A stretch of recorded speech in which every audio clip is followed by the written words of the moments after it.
اور ہم نے ان لوگوں کو بچا لیا جو ایمان لائے تھے اور گمراہی اور بدعملی سے پرہیز کرتے تھے۔ اور ذرا اس وقت کا خیال کرو جب اللہ کے یہ دشمن دوزخ کی طرف جانے کے لیے گھیر لائے جائیں گے، ان کے عقلوں کو پچھڑوں کے آنے تک روک رکھا جائے گا۔ پھر جب سب وہاں پہنچ جائیں گے تو ان کے آتے تدبر، ان کے کان، ان کی آنکھیں اور ان کے جسم کی کھالیں ان پر گواہی دیں گی کہ وہ دنیا میں کیا کچھ کرتے رہے ہیں۔ وہ اپنے جسم کی کھالوں سے کہیں گے تم نے ہمارے خلاف کیوں گواہی دی؟ قرآن یاسین میں کہا گیا نختم علی افواہہم وتکلمنا ایدیہم وتشہد ارجلہم بما کانوا یکسبون۔ یاسین نے بتایا کہ اللہ تعالیٰ جو ہے وہ اس وقت اس زبان کو مہر زدہ کر دیں گے تو پورا جسم بولے گا۔ اب یہاں اللہ تعالیٰ فرما رہے ہیں کہ یہ دیکھو سبحان اللہ، کل یہی انسان یہی اعضا یا اگر ہم نے ان کا حق ادا کیا، کانوں کا، آنکھوں کا، اللہ نے ہر چیز جو ہمیں دی ہے اس کے کچھ حقوق ہے، اگر ہم ان حقوق کو ادا کرتے ہیں الحمدللہ تو یہ ہمارے بہترین گواہ ہیں، اگر ہم کا حق ادا نہیں کرتے تو یہ ہمارے دشمن ہیں۔ میرا ہی جسم میرا دشمن ہے، جس کو سجانے بنانے، جس کی کانٹ چھانٹ کرنے اور جس کو راحتیں دینے کے لیے میں اپنے رب کو بولا ہوں، تو یہ دیکھے کہ اللہ تعالیٰ کیا بتا رہے ہیں کہ یہی اعضا کان سے اگر تو نے قرآن نہ سنا اور اس سے تو گانے اور گندگی ہی سنتا رہا سارا ٹائم، کانوں سے گندگی اپنے اندر بھرتا رہا، تو کل کو یہ تیرے لیے ہی جہنم کا باعث ہوں گے۔ یہ آنکھیں جو اللہ نے قرآن پڑھنے کے لیے بنائیں، اگر تم ان سے گندگی، فلمیں، ڈرامے، برائیاں، بے حیائیاں ہی دیکھتے رہے ساری زندگی، تو یہی آنکھیں کہیں گی اللہ کے کہ اللہ پکڑ اس بندے کو ڈال جہنم میں۔ اور یہ کیا ہماری کھلڑی ہے؟ اب یہ ہماری کھلڑی جو جسم کے اوپر ہے، یہ ایک شیلٹر ہے، تحفظ ہے جسم کا، اس کے اوپر پھر ہم ایک لباس چڑھا لیتے ہیں اللہ کے حکم سے تاکہ یہ بھی محفوظ رہے۔ یہ بھی بولے گی، یہ بھی کہے گی کہ اللہ اس نے حق ادا کیا ہی نہیں، اس کھلڑی کا کیا حق ہے؟ اللہ اکبر، پورے جسم کو یہ تحفظ دیتی ہے۔ جب اس کو ہم اللہ کے راستے میں استعمال کریں گے تو ہماری اچھی گواہ بنے گی، اگر ہم اس کو ننگا کر کے شو آف کر کے باہر دنیا کو دکھائیں گے تو پھر یہی کہے گی اللہ تعالیٰ اس کو پکڑ کے جہنم میں ڈال دیا، مجھے جہنمی میں خریدتا رہا ہے۔ اللہ اکبر کبیرہ، تو اللہ فرماتے ہیں کہ یہ ان کی گواہی دیں گے، اللہ اکبر، کے دنیا میں کیا کچھ کرتے رہے ہیں۔ اب یہ میرا جسم ہی جو ہے، جب اوروں کو تو چھوڑیں، رشتہ داروں، عزیزوں کا بلا دو، انہوں نے تو جو ہمارے ساتھ کرنا وہ تو ایک سائڈ رکھو، یہ وجود جس کے لیے میں سو جاؤں تو میں کہتی ہوں نیند آئی ہے، بس اٹھنے کو جی نہیں چاہ رہا، نماز گزر گئی، رات گزر گئی، اللہ اکبر، کھویا گیا سارا کچھ میرا اس وجود کی راحت کے لیے۔ تو اب ہمیں کیا چاہیے؟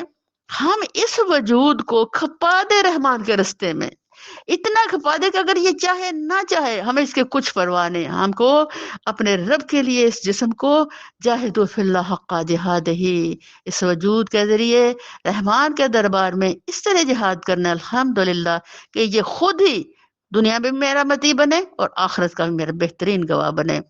وہ جواب دے گی ہمیں اسی خدا نے گویائی دی ہے جس نے ہر چیز کو گویا کر دیا ہے، اسی نے تم کو پہلی مرتبہ پیدا کیا تھا اور اب اسی کی طرف تم واپس لائے جا رہے ہو۔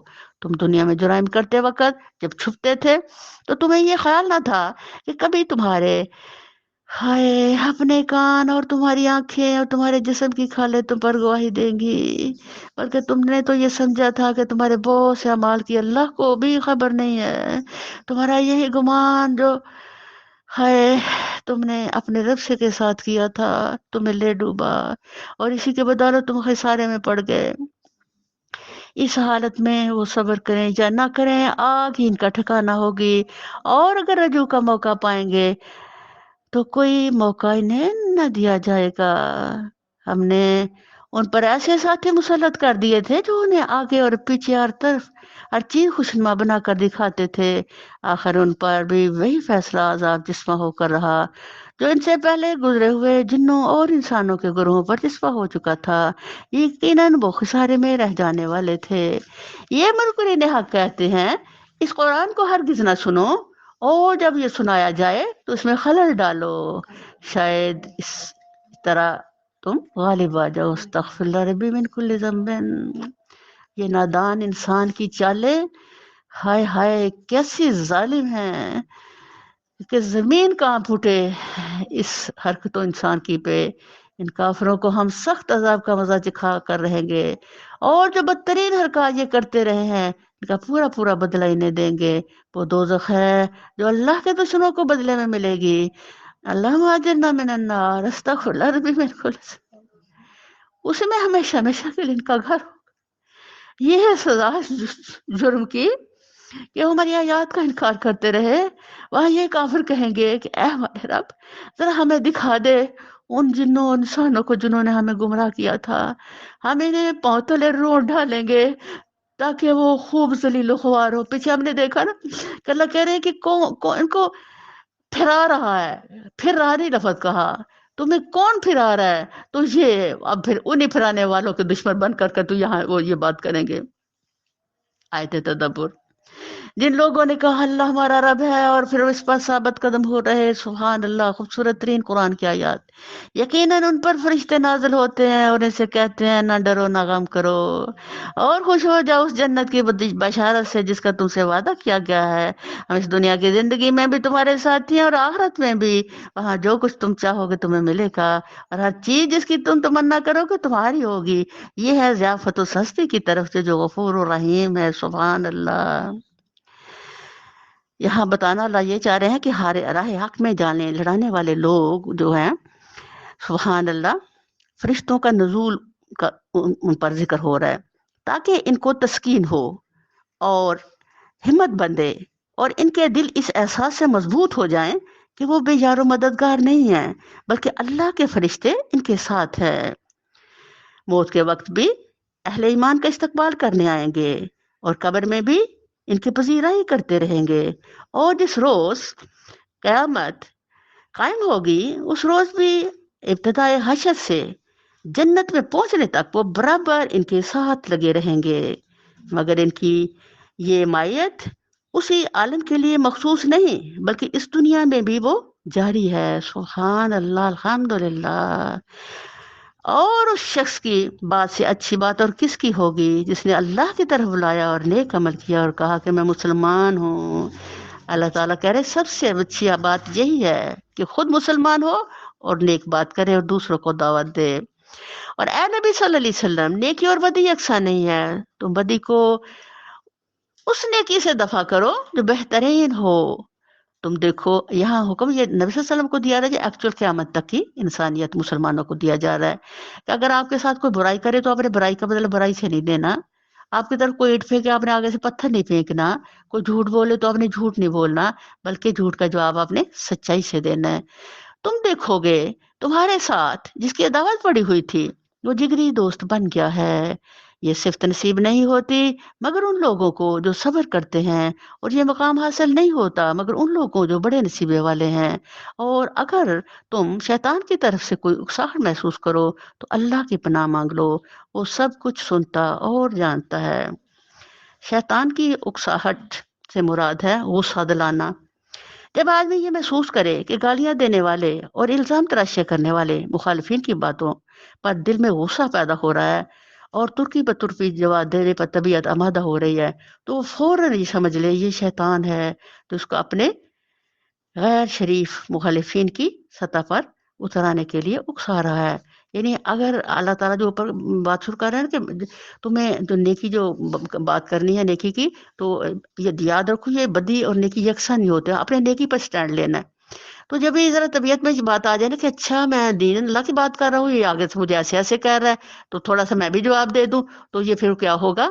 شیطان کی اکساہٹ۔ تو وہ ہمارے سامنے مثال ہے نا کہ نبی کریم صلی اللہ علیہ وسلم کے ساتھ حضرت ابوبکر جا رہے ہیں تو ایک یہودی جس سے انہوں نے قرضہ لیا تھا تو وہ ان کا برا بھلا کہنے لگ گیا، تو نبی صلی اللہ علیہ وسلم مسکراتے رہے۔